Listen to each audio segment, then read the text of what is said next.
Hoy vamos a desatar nudos, pero no cualquier nudo.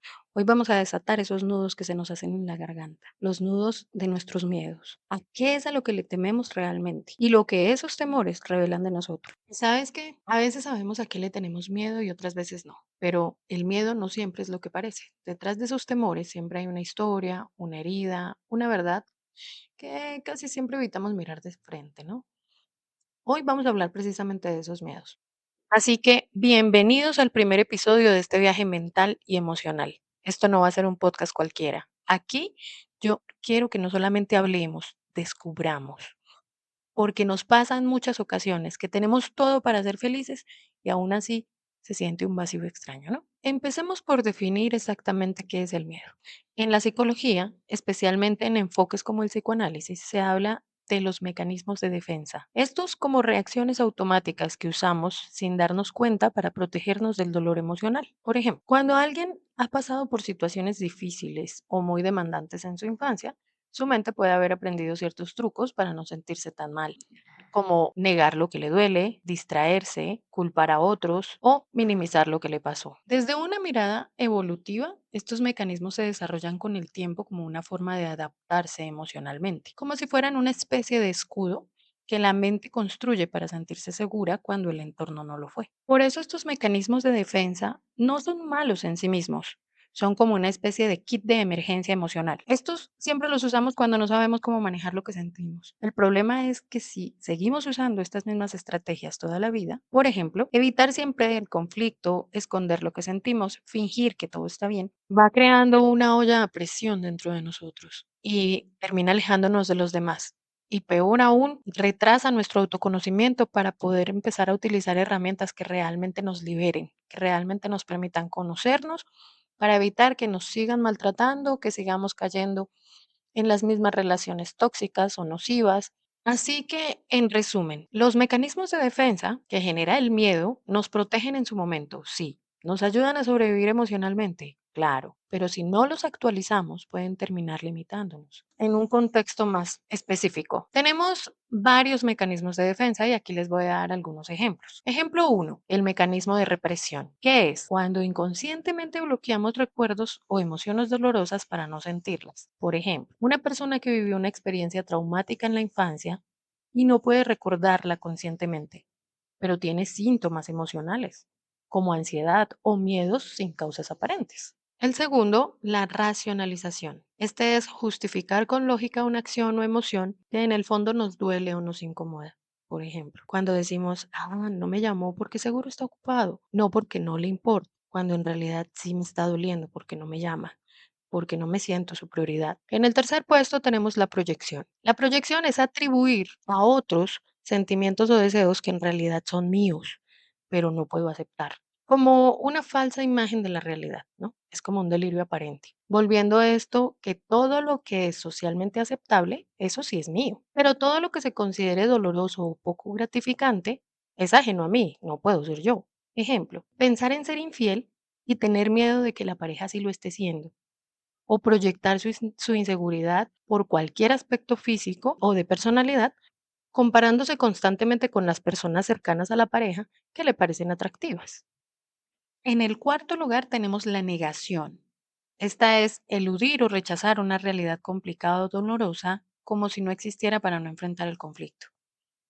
Es una conducta inconsciente, pero puede resultar muy peligrosa, sobre todo en situaciones de adicción.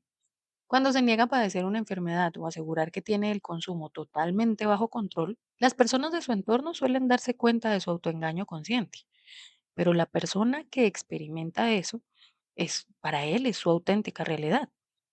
Así se desarrolla, gracias a la negación, un mecanismo que evita conectar con el dolor o el enfrentamiento a un conflicto. De la misma manera, pasa cuando vivimos un duelo.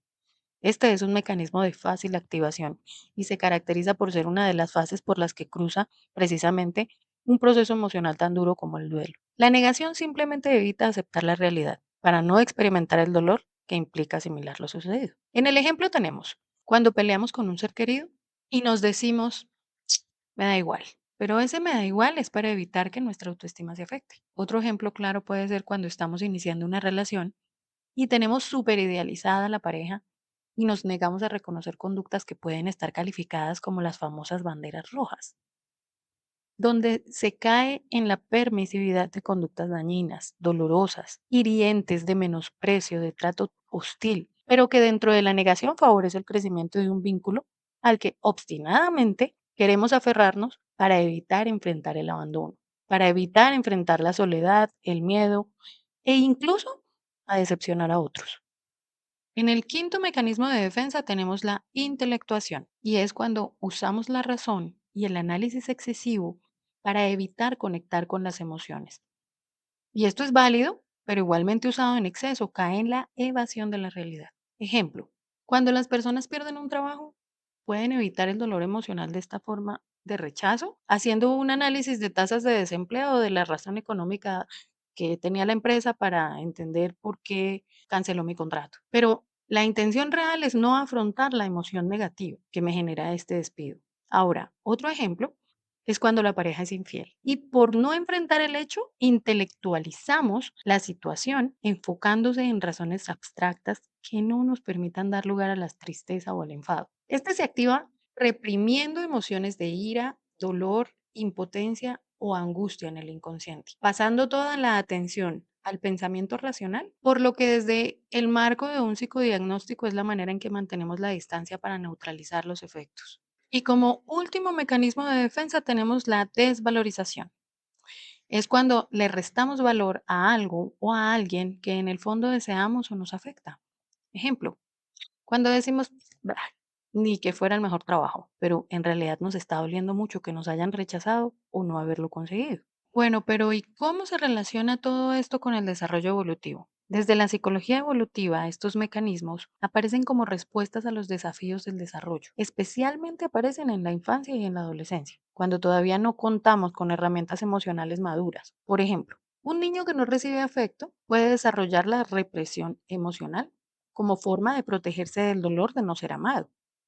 O un adolescente que no se siente aceptado puede usar la proyección para decir que todos lo odian, cuando en realidad él mismo es quien se siente rechazado. Con el tiempo, y si no se procesan o no se desarrollan nuevas herramientas, estos mecanismos pueden continuar en la adultez y de esta manera pues va a afectar la forma en que nos relacionamos con nosotros mismos y sobre todo con los demás. Por eso es importante saber cuál es el miedo real y cuál es el miedo aprendido o irracional. Ahora, el miedo real es la respuesta a la que se adapta biológicamente nuestro cuerpo ante un peligro presente, ante un peligro objetivo o inmediato. Está directamente relacionado con la supervivencia. ¿Y para qué sirve? Este tipo de miedo activa el sistema nervioso para que tomemos acción, para que huyamos, nos defendamos o nos protejamos. Es una respuesta sana del cuerpo. Identificarlo tiene características triviales, ¿no? Es obviamente proporcional a la situación. Tiene un fundamento lógico o tangible. Tú puedes ver lo que te va a suceder. Y lo mismo se disipa, se calma cuando el peligro pasa. Entonces, en los ejemplos, les puedo poner algo como, cuando vemos venir un auto hacia nosotros, y obviamente nuestra reacción es apartarnos rápido, ¿cierto? El segundo puede ser cuando estamos frente a un animal salvaje y que podría atacarnos. Entonces, también, pues nuestra reacción sería huir. Y el último sería como escuchar pasos extraños detrás suyo en un lugar oscuro y solitario. ¿Suficientes? Perfecto. Ahora hablemos sobre lo que es el miedo aprendido o el miedo irracional. El miedo aprendido, que también es llamado miedo irracional o miedo simbólico, no surge de un peligro real o un peligro presente, sino de expresiones pasadas, creencias limitantes o asociaciones mentales que hemos hecho a lo largo del tiempo. ¿Cómo funciona? ¿Cómo se forma? Este se forma a través de la experiencia. Por ejemplo, si fuiste humillado en público alguna vez, podrías desarrollar el miedo a hablar en público. Por observación o cultura, si creciste en un entorno donde constantemente te decían el mundo es un peligro, puedes desarrollar un miedo generalizado a todo lo nuevo. Por traumas no procesados, por interpretaciones mentales distorsionadas. Si me equivoco, entonces todos me van a rechazar, ¿sí? Son creencias tuyas. Y las características es que no son proporcionales a una situación real, que no se basa en la posibilidad de algo negativo que esté ocurriendo, ni de una amenaza real e inmediata. Y sí, puede ser muy limitante o paralizante. Dentro de los ejemplos podremos tener como el miedo a fracasar. Aunque no haya una evidencia de que vamos a fallar, nos da miedo empezar algo por miedo a fracasar. Miedo a que no nos amen. si mostramos nuestra vulnerabilidad. Si mostramos que de alguna manera también tenemos esa parte débil donde necesitamos ser queridos, necesitamos ser amados, entonces este miedo que no existe nos puede paralizar a no tener una relación. Miedo a salir de casa. Aunque objetivamente no haya ningún peligro, nos da miedo salir de la casa porque creemos que el mundo es tremendamente peligroso, ¿cierto? Y como cuarto ejemplo puede ser el miedo a hablar en público. No porque haya un riesgo físico, porque te vaya a pasar algo en la tarima, sino por la simple posibilidad de que te vayan a juzgar. Entonces, esos son miedos irracionales o miedos aprendidos. Durante la infancia y la adolescencia, desarrollamos formas de interpretar el mundo según lo vivimos o lo aprendemos. Si crecimos en un entorno inseguro, crítico o sobreprotector, es posible que hayamos empezado a ver peligros donde no los hay. Por ejemplo, si cada vez que expresábamos nuestras emociones éramos castigados, es posible que desarrollemos un miedo irracional a mostrar siempre lo que sentimos, aunque estemos rodeados de personas que sí puedan escuchar. ¿Y por qué es importante distinguirlos? Porque muchas veces vivimos atrapados en miedos irracionales como si fueran reales, lo que nos limita, nos sabotea y nos hace evitar situaciones que en realidad podrían ser seguras o valiosas. Reconocer esta diferencia nos permite cuestionar pensamientos, ¿sí? Es decir, podemos revisar si el miedo que estamos sintiendo es real o es un miedo aprendido. Nos va a ayudar a salir del piloto automático en el que estamos viviendo y a desarrollar la autocompasión suficiente en su medida justa con herramientas que nos ayuden a afrontarlo. Pero yo creería que para esto tendríamos que llegar a la pregunta poderosa, y es saber si ese miedo que estamos sintiendo nos está protegiendo de un peligro real o nos está alejando de algo que podría hacernos crecer. Para esto es importante entender cómo se forma el miedo en el cerebro. Inicia en el sistema límbico, que es el centro emocional.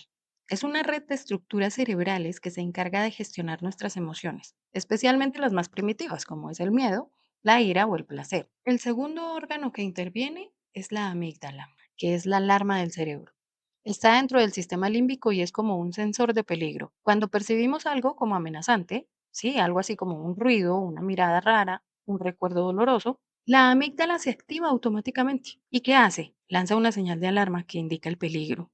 Activa respuestas fisiológicas, aumentando el ritmo cardíaco, la tensión muscular, la sudoración y prepara el cuerpo para huir o defenderse. Es la respuesta automática y motora que va a tener el cuerpo. Como tercera medida entra la corteza prefrontal, el cerebro racional. Esta corteza es la parte del cerebro, a esta lo que hace es pensar, analizar y tomar decisiones cuando se activa la amígdala. La corteza prefrontal trata de evaluar si ese miedo es real o no. Cuando escuchas un ruido en la noche, la amígdala se activa. Tú te asustas, pero la corteza prefrontal entra y piensa, ¿será solo el viento o es un ladrón? Y bueno, dependiendo, entrará la calma o la reacción. ¿Cómo trabajan juntas? La amígdala reacciona rápido ante una amenaza real o imaginaria. El sistema límbico procesa esa emoción y puede generar recuerdos emocionales, para que la tercera, que es la corteza prefrontal, intente interpretar si la situación con lógica y decida si el miedo es justificado o no. Pero si la corteza prefrontal está activa y entrenada, por ejemplo, con terapia, meditación, autorregulación, puede ayudar a calmar la amígdala. Recordemos que, como decía Carl Jung, lo que no enfrentamos en nuestro interior lo vamos a encontrar como destino en el exterior. Ahora te daré varios ejemplos con casos de la vida real para que tú revises cuál puede ser uno de estos miedos ocultos que también te esté representando. En el caso uno, la mujer que tiene miedo al rechazo y nunca envía su currículo, nunca envía su hoja de vida. En realidad no le teme al rechazo laboral.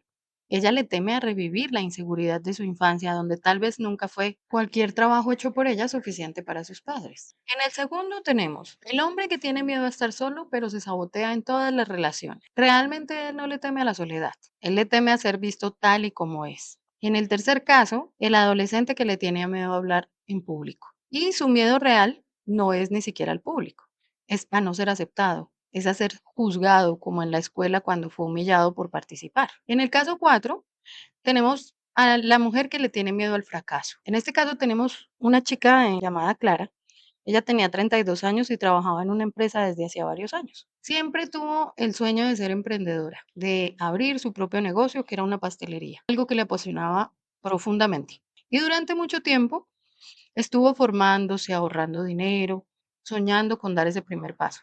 Pero justo cuando estaba a punto de lanzarse, algo la frenaba. En su situación interna, Clara empieza a tener pensamientos como, ¿y si no funciona? ¿Y si nadie compra mis productos? ¿Y si invierto todo y termino perdiéndolo? ¿Y si hago el ridículo frente a los demás? Y fíjense, aunque podía tener todo el apoyo de algunas personas cercanas, el miedo al fracaso la paralizaba. Y no es tanto que no quiera intentarlo, sino que le tiene miedo a si no le va bien. Eso confirma las inseguridades más profundas que tiene, pensando siempre que no es lo suficientemente buena, que no es capaz y que no debe soñar con nada muy alto porque no lo va a alcanzar. Dentro de su conducta tenemos las postergaciones constantes. Revisa su plan de negocios una y otra vez, pero de tanto revisarlo nunca avanza. Justifica la espera con excusas racionales, pero en el fondo sabe que es puro miedo lo que la detiene. Ahora, las consecuencias. Se siente frustrada, estancada y con una creciente sensación de insatisfacción personal. No fracasa, no va a fracasar, pero pues tampoco va a avanzar. Todos y todas cometemos errores y eso es normal. Si esa decisión nos informa qué error fue el que cometimos, habremos ampliado los datos y estaremos en disposición de evitar ese error más adelante. Es lo que se llama ensayo y error y es un proceso normal en el aprendizaje. Lo decisivo es considerar que cometer un error es un fracaso. El concepto de fracaso, desde mi punto de vista, es más definitivo. Supone haber perdido la esperanza de ser capaz de volver a afrontar una meta. Pero hay un viejo y conocido proverbio que dice, el mayor fracaso es no haberlo intentado. Y fíjese por qué ahondamos aquí. Porque el miedo al fracaso en cualquier emprendimiento, en cualquier negocio, es muy similar al miedo a fracasar en el compromiso. No siempre se manifiesta en grandes catástrofes, sino en decisiones diarias que evitamos. Sueños que dejamos en pausa o elecciones que finalmente no tomamos por miedo al ¿y si me sale mal? Y ese es el tipo de miedo más común. Y es humano y es tratable y muchas veces no desaparece por completo, pero sí se vuelve manejable con trabajo interno, con autocompasión y con pequeños pasos de acción. En el siguiente caso, tenemos a Julián, que era un médico y quiso empezar a vender productos de salud natural por Instagram, Facebook, por sus redes sociales. Pero no se animaba porque siempre estaba pensando, ¿qué van a decir? Van a decir que ya no soy un médico serio, que solamente me quiero lucrar. Mis colegas van a pensar que me volví un vendedor de humo. Capaz pierdo mi credibilidad o respeto. Mis colegas van a pensar que me vendí. Y por miedo a todas esas opiniones, no lanza su idea, aunque sabe que podría ayudar a muchas personas y que le apasionaría este proyecto. Son pensamientos negativos, son pensamientos de no voy a ser capaz. Pospongo la idea, no publico nada en redes sociales y aunque tenga todos los productos listos y sepa que podrían ayudar a mucha gente, va a pasar horas editando un post, pero nunca lo va a subir. ¿Por qué? Porque tiene miedo a que sus antiguos compañeros, jefes o incluso pacientes le juzguen por estar tratando de lucrarse con lo que conoce. Como consecuencia, se queda atrapado entre su vocación tradicional y su deseo de emprender, y no va a permitir mostrarse completo ni crecer como quiere. Todo por el miedo a no cumplir con las expectativas que otros tienen como debería verse un médico convencional. ¿Por qué le tenemos tanto miedo al que dirán? Prestar atención a lo que sucede a nuestro alrededor es algo natural y útil. Nos ayuda a conocer, entender e interpretar el entorno. Esta capacidad de observación se activa especialmente cuando enfrentamos desafíos nuevos o situaciones de riesgo, permitiéndonos reaccionar con pensamientos y conductas que nos ayudan a adaptarnos o a resolver lo que ocurre. Este mismo proceso se da también en nuestras relaciones con otras personas. Estar atento a lo que hacen los demás y ajustarnos a lo que cada momento requiere puede ser una muestra de sensibilidad, empatía y capacidad de adaptarnos. Pero cuando esa sensación se convierte en un estado constante de alerta, en el que estamos todo el tiempo pendientes de cómo nos perciben o qué piensan de nosotros, puede volverse realmente un problema. Si nuestras emociones, pensamientos y decisiones empiezan a girar en torno a la opinión ajena, ese mecanismo adaptativo pierde su equilibrio. Deja de ser una herramienta de conexión para volverse una fuente de ansiedad o rigidez. En ese punto, estamos ya hablando del miedo al juicio de los demás, una preocupación constante que puede llevar a controlar cómo vivimos y hasta cómo nos expresamos. Las personas que temen al que dirán huyen de los conflictos y confrontaciones silenciando o modificando sus opiniones y comportamientos en función de lo que esperan los demás de ellos. No atienden sus propios deseos y necesidades, no consideran si realmente quieren actuar de la manera en que lo hacen. Esta vigilancia constante sobre lo que se dice o lo que se hace con el fin de evitar el rechazo es emocionalmente agotadora y conduce a frustración definitiva y a pérdida de autoestima. Así que el problema surge cuando la necesidad de aceptación cruza las líneas rojas, esos límites razonables, y se convierte en una preocupación gigantesca. Y muy importante, en este camino dominado por un entorno que hace actuar de acuerdo con lo que se espera de nosotros, sin importar si estamos de acuerdo o no, dejamos de ser fieles a quienes somos en realidad. Aunque puede parecer un reto difícil de superar, no es imposible. Hay que empezar dando pequeños pasos que conducen a pequeños triunfos, que nos hacen recobrar nuestra autoestima. De este modo, conforme va aumentando la confianza en nosotros mismos, no necesitamos estar buscando angustiosamente la aprobación de los demás. Aquí te voy a enlazar el link del video donde vas a encontrar el test de autoestima para que aprendas a identificar cómo y dónde estás. Nos muestra realmente por dónde empezar a trabajar. Desde pequeños aprendemos que pertenecer es una necesidad básica. Y según Abraham Maslow, que fue el que inventó esta pirámide de necesidades, después del escalón de supervivencia y seguridad, surge una profunda necesidad humana llamada afiliación. Queremos ser parte de un grupo, sentirnos aceptados, valorados y amados. Pero es ahí donde empieza a nacer el miedo al juicio ajeno, el temor al que dirán. Y no es más que el reflejo de una ansiedad socialmente profunda y arraigada, el miedo a ser rechazados. Nuestra mente interpreta la desaprobación como una amenaza, porque en lo más profundo de nuestro cerebro aún operan mecanismos ancestrales. Eso es donde en las épocas antiguas quedar fuera de en un grupo podía significar hasta la muerte. Se presume que hoy ya no debería ser así. Pero emocionalmente lo seguimos viviendo con la misma intensidad. La psicología social lo explica también a través del concepto de autoconciencia pública. Cuando creemos que los demás nos observan y evalúan constantemente, sentimos la presión de actuar conforme a lo que esperan los demás. Y esto es lo que puede llevarnos a vivir no como realmente queremos ser, sino como creemos que debemos ser para agradar a los demás. Y es que el que dirán nos encierra en una jaula invisible, donde cada decisión pasa por un filtro externo. Cambiamos nuestra ropa, nuestras palabras, nuestras opiniones e incluso nuestros sueños se modifican por miedo al juicio de personas que muchas veces ni siquiera son parte de nuestra vida real. O sea, no hacen parte importante de nuestras vidas. ¿Y valdrá la pena renunciar a nuestra autenticidad por una aprobación que nunca es del todo segura, además? La psicología humanista, con Carl Roger a la cabeza, nos recuerda que solo cuando nos aceptamos plenamente y sin máscaras,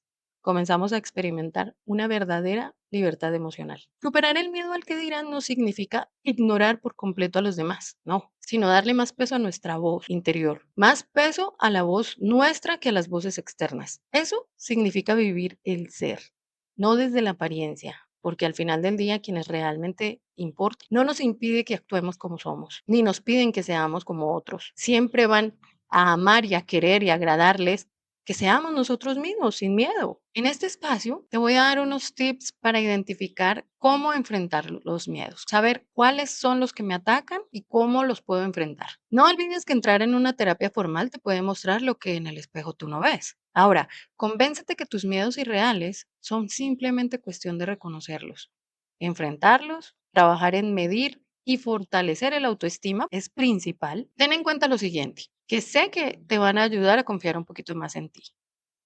Primero, no olvides que los miedos son condicionados por tu contexto de vida. Sin embargo, el que fracasa no es el que no lo intenta y no consigue lo que espera, sino quien da el paso y aprende del proceso. Si alguien empieza a cuestionarte o a desanimarte, debes ver en su vida qué autoridad moral tiene para reprocharte, o para opinar, o para aconsejar sobre tu vida. Pregúntale qué está haciendo él o qué está haciendo ella para avanzar, para conseguir alguno de sus sueños. Quizás es tiempo de que usen esa energía que gastan en desanimar o cuestionar a otros para conseguir algo en sus propias vidas. Segundo, elige con quién te juntas. Todos tenemos esa imperiosa necesidad de arreglar las vidas ajenas sin mirar la nuestra. Ahora, hay que revisar cuántos de ellos de verdad saben de lo que hablan y cuántos solo opinan porque lo ven en las redes sociales o porque no tienen nada mejor que hacer realmente. Aprende a diferenciar los unos de los otros, pero ten en cuenta que los primeros siempre te van a ayudar a avanzar. Los otros te estimularán a procrastinar y te sumirán en la desconfianza, pero solo si tú lo decides. Tercero, cuando te asalte la duda, esa duda frecuente que ronda siempre como el, pero y si lo hago así de pronto, o qué tal que todo eso que surge cuando tratas de avanzar con algo importante, pero al final casi siempre termina importando lo que piensan los demás. Entonces, mide o imagina cuál puede ser el peor logro y qué posibilidad tienes de que eso sea lo que obtengas. Relativiza, piensa en positivo, porque ¿y qué tal que este intento sí sea el que marque ese antes y después en tu vida? Cuarto, hay algo que por cultura y mucho en nuestra psicología, en lugar de animarnos a avanzar, nos paraliza y nos deja clavados siempre en el mismo lugar. No importa lo frustrado o infeliz que estés, si estás creyendo que tu idea es genial, cuando se llega el momento de actuar, atacan muchos pensamientos intrusivos que empiezan. ¿Qué tal que no me salga bien? Ahora, ¿qué van a pensar de mí? Ese miedo no es más que una falsa historia generada por nosotros mismos, por el pensamiento que permites que te ataque, pero que ahora estamos siendo más conscientes. Tenemos la obligación de darle la vuelta antes de que nos entierren el inconformismo y la resignación de no haber actuado, porque el que pagará el precio de seguir estancado no son esos que tendrán algo que decir. La vida es tuya, vívela, vívela de la manera en que te haga más feliz. Ahora, el miedo al compromiso suele ser una defensa que nace del deseo profundo de no ser heridos otra vez, ¿sí? Y no es frialdad, es autoprotección, comprensible. Pero cuando siempre elegimos el escape antes de la entrega, también nos privamos de experimentar vínculos auténticos, vínculos imperfectos, pero muy verdaderos. Comprometerse no es garantía de que todo va a salir bien, pero sí, a cambio, es una posible promesa de que puedes volver a creer. Puede ser una oportunidad para crecer, reparar y aprender que el amor no tiene que doler para ser real. Debes pensar que el primer compromiso no es con otra persona, sino con uno mismo. No sobraría que además revises si será un bucle donde intervenga otro miedo, como el abandono o el rechazo, que también es por esto que digo que es importante que los identifiques para saber en cuáles que tienes que trabajar. Por último, el miedo al rechazo. No es más que una forma en que nos vemos nosotros mismos. Cuando tememos no ser suficiente para alguien, es probable que estemos repitiendo una historia donde alguna vez sentimos que no lo éramos y necesitamos de nuevo buscar aprobación constante. Y eso cansa. Intentar encajar todo el tiempo te aleja de lo que auténticamente eres. Pero no estás aquí para gustarle a todos, estás aquí para vivir en paz contigo. Y fíjate que la verdadera aceptación no llega cuando todos te eligen, no, sino cuando tú decides dejar de esconderte, cuando realmente entiendes que no necesitas ser perfecto, que solo necesitas ser verdadero, auténtico, como seas. La belleza más grande del ser humano es ser auténtico.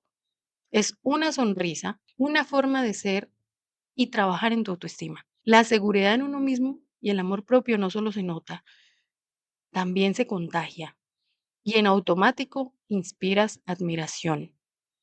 Quien te vea en tu verdad y aún así elija quedarse, será siempre más valioso que 1000 personas que solo aman una máscara. El miedo al final es como un espejo. Es ese talento oculto que refleja con precisión milimétrica las partes de nosotros que hemos negado. Es como un espejo emocional. Cuando tienes miedo de no ser suficiente, quizás es porque una parte de ti ya se lo estuvo diciendo mucho tiempo a diario. Cuando tienes miedo a fracasar, tal vez ya llevas tiempo castigándote por no ser perfecto. Cuando tienes miedo a perder, quizás es porque algo no has sanado. El dolor, algún dolor de lo que ya perdiste no lo has sanado. El miedo no inventa nada nuevo, solo ilumina lo que ya vive en ti sin resolver. No se trata de no tener miedo, se trata de no dejar que el miedo tome el volante. Y algunas claves para en realidad empezar a trabajar con él desde la psicología. Es decir, tengo miedo de, ¿sí? Y ya empiezas a desactivarlo. Le pones rostro, escúchalo y pregúntate qué intento evitar, por qué no quiero sentir realmente lo que pueda que esté pasando en ese momento. Siente sin huir y permítete estar incómodo. La incomodidad es un puente hacia el crecimiento. Ahora, siguiente paso, escríbelo. saca tus miedos al papel. Ahí se ven más claros y por supuesto se van a ver menos gigantes. Y busca lo que ese miedo está tratando de proteger en ti. Cada miedo quiere evitarte un dolor, sí, agradéceselo, pero luego elige con conciencia si lo quieres seguir escuchando. Mira bien tus miedos. Ellos te van a señalar el camino a tus partes no vistas, a lo que nos negamos, a lo que callamos, a lo que escondemos incluso de nosotros mismos. Y ahí es donde empieza el trabajo con la autoestima, con la sombra, que serán los siguientes episodios. Muchas veces el destino está lleno de repeticiones y relaciones que duelen, sabotajes, silencios y corazas, pero hay una salida y empieza reconociéndolo, que todo eso que hemos tratado de evitar no sea una rutina, que sea nuestro mapa, porque el miedo no debe ser un castigo. Tenemos que aprender a utilizarlo como una brújula. A veces la única forma que tendremos de avanzar es atravesarlo, porque al otro lado del miedo hay otra parte de nosotros que espera ser liberada, esa parte más auténtica, esa parte más viva. En el próximo episodio hablaremos de esa parte escondida, de la parte de tu sombra y de cómo, aunque la hayas rechazado, también te pertenece. Gracias por estar aquí y recuerda que este no es un podcast para que cambies, es un espacio para que recuerdes quién eres. Si este mensaje resonó contigo, si sentiste que en algún rincón de ti algo se movió, te invito a ser parte de esta comunidad. Suscríbete al canal, activa la campanita y deja un comentario. Tus palabras pueden ser la chispa que otro necesita para empezar su propio viaje de transformación. Cada vez que compartes, comentas o simplemente estás aquí, ayudas a que este espacio llegue a más corazones que también buscan luz en su sombra. No te pierdas el próximo episodio donde iremos aún más profundo en el camino hacia nuestra verdad interior. Gracias por estar aquí de nuevo, por ser y por elegir mirarte de frente. Nos encontramos en el siguiente episodio.